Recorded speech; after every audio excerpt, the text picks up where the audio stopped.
Welcome back, readers and listeners. This is part 3 of Across the Creek. If you haven't heard parts 1 and 2 yet, please stop here and play those first. Their links will be in the description. As I said in part 2, I will not be providing recaps, so if you've forgotten what's happened up to this point in the story, I ask that you venture back and revisit the previous 2 entries. Now, without any further wasting of time, here is part 3 of Across the Creek. 6. John began to wake up a few hours later, after he and Jenna both slipped into a post-coitus coma. He was hot. After a moment, he realized he could smell smoke. "The forest! It's burning! Jenna, we have to get out of here!" John shook her violently and forced her to wake up. "Jenna, it's on fire! Let's go! Get up!" John screamed, fighting back a fit of coughing. "Huh?" asked Jenna, in a faraway tone. She had no idea what was going on. In fact, she was in the middle of a dream where she thought she was at home watching a lunar eclipse with her mom and dad when she was 16. She was more than a little confused when she opened her eyes to the smoky interior of the tent. "We have to call someone," said John, pulling his phone out of his pajama pants pocket. "Fuck! No bars! Oh man," he said, really feeling the panic start to set in.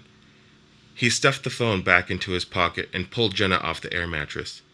Jenna grabbed her shoes, still mostly asleep, and by some instinctual force managed to escape the tent after John. When John emerged from the tent, he was running. He didn't know where he was going to go, but he felt that he had to get away as quickly as possible. "John, what's happening? Where are you going?" screamed Jenna in terror. He stopped at the sound of her voice and had a quick look around. The woods were dark, motionless, and completely silent. The only sound he could hear were his and Jenna's heavy breathing and the rushing water of the creek. There was no forest fire. "John, what the fuck is going on?" screamed Jenna, completely terrified and wanting to be home, wanting to feel safe. I don't know. The fire! The smoke! Where's the fire? Where's the fucking fire?" John shouted into the endless darkness. He ran back to Jenna and embraced her. "Are you okay?" he asked, feeling scared and confused.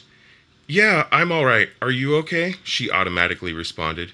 Instead of answering, he threw open the tent flap and smoke billowed out of it. "The tent is on fire?"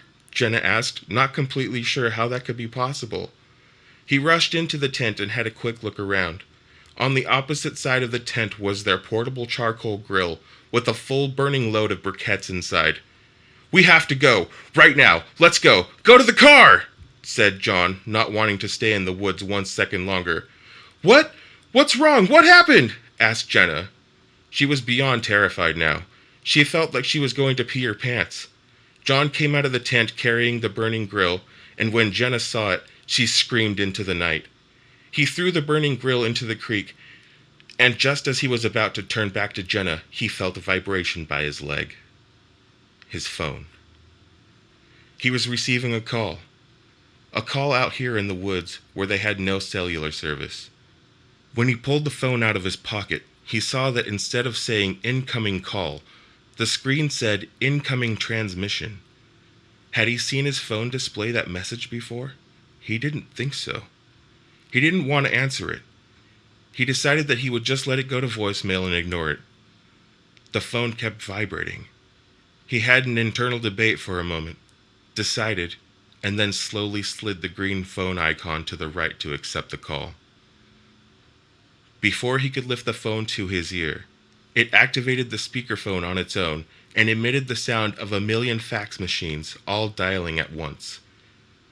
The sound was louder than anything he expected to hear come out of his device. Shortly after the sound started, the brightness on his screen turned up and kept increasing until the small section of forest was completely alight. The phone began to deplete its battery rapidly, and in 33 seconds it was completely silent and dark. The intense brightness and battery drain caused the phone to be extremely hot, and John dropped it on the ground. It burst into sparks and flames, and John kicked it into the creek to be with the grill.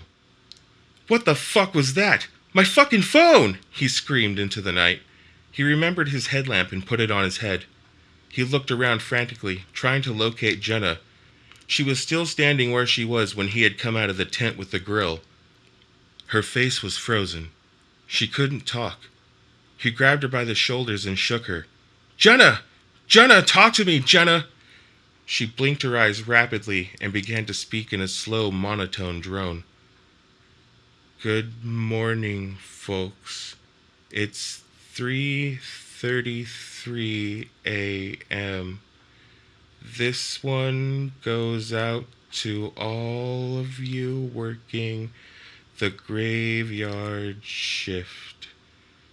Just then, John's car alarm went off. Jenna, seeming to snap out of her episode from the sound of the car alarm, looked around quickly and started sobbing loudly. John rooted through his backpack and found the keys to the car and pressed the button to shut off the alarm. It wouldn't stop. He could see the headlights and brake lights flashing beyond the trees towards the forest road. Jenna, come on, let's go! Leave this shit! Let's get the fuck out of here! John yelled as he grabbed her hand and dragged her up the slope to the car. 7. When they were in front of the BMW, he pointed the fob at it and pressed the button. The car gave a whoop whoop to tell him that his command was accepted. He was about to reach for the door handle when all the windows rolled down by themselves. The high beams on the car came on and illuminated the road. The radio turned on at full blast. A late-night disc jockey was on the air talking between songs in a no-right-to-be-cheery at this hour voice. Good morning, folks. It's 3:33 a.m. This one goes out to all of you working the graveyard shift, the voice said. 867-5309 by Tommy Two-Tone began to emanate from the car's luxury sound system. The headlights grew brighter until they exploded out of the front of the car, sending glass in a 180-degree arc. As the song on the radio reached the chorus, it began to skip and repeat. 8675333333333.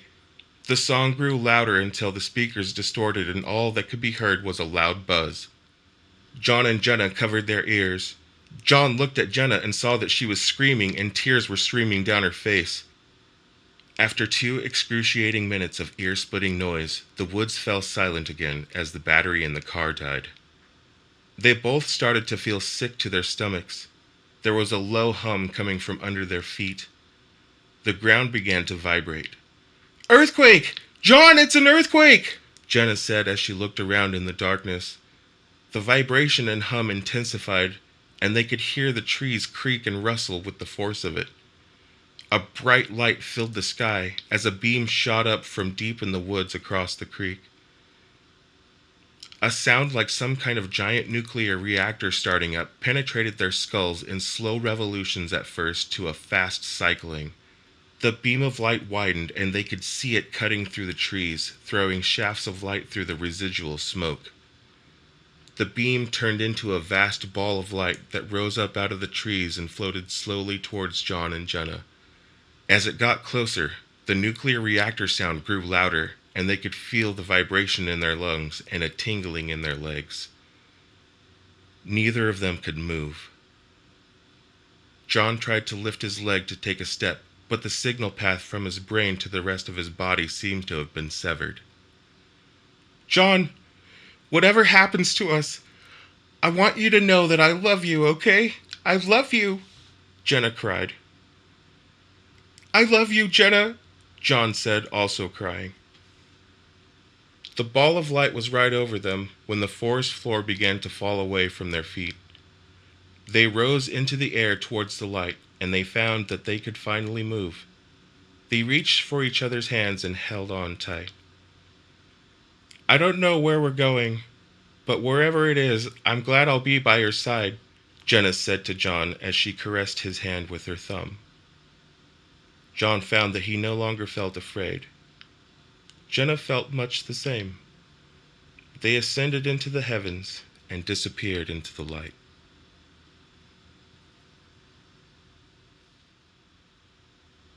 "8. Dumping an unhealthy amount of sugar into his coffee, Jennings K. Melvin, the veteran Forest Service Ranger for the last 35 years, prepared to make his rounds. He had heard reports from a few locals of screaming and other loud noises coming from one of the campsites along the road. He sipped his overly sweet coffee and read the headline on this morning's newspaper. Family of 4, neighbor and dog missing. "Did you hear about that family that went missing?" asked Alejandro, Jennings' assistant. "Yep, just read about it in the paper here. Sad news. What's this fucking world coming to? You ready to go?" "Uh-huh," said Alejandro. "Just let me grab my hat." As they walked towards the front of the station, Jennings leaned over and gave Dylan, his receptionist, a playful kiss on the cheek. "You boys be careful now. Hunter said she saw 3 cougars this morning," Dylan said as she prepared to answer the phone. "You know it," said Alejandro as he patted his hat on top of his head. They made their way to the truck and slammed the doors shut once they got inside. "So, what's on the agenda this morning?" Alejandro asked, excited to see what this day held for them. "Well, we got some reports last night of some screaming out there at one of those old campsites on the Forest Road 3. We gotta see if everything's alright. Probably just some kids out here being loud as usual. We'll just tell them to keep it down, and if they give us any trouble, we'll just show them a picture of your sister. That'll shut them up." "Man," said Alejandro, unable to think of a witty comeback. 9. "Jesus," said Jennings as they neared the abandoned BMW. They got out of the truck and walked around the car. "Headlights smashed out, boss," said Alejandro. "Uh-huh. What do you make of all the windows being rolled down like this?" asked Jennings. Alejandro shrugged his shoulders as if to say, "Beats me." They walked down the slope to the campsite and saw that the tent was open. "Hello?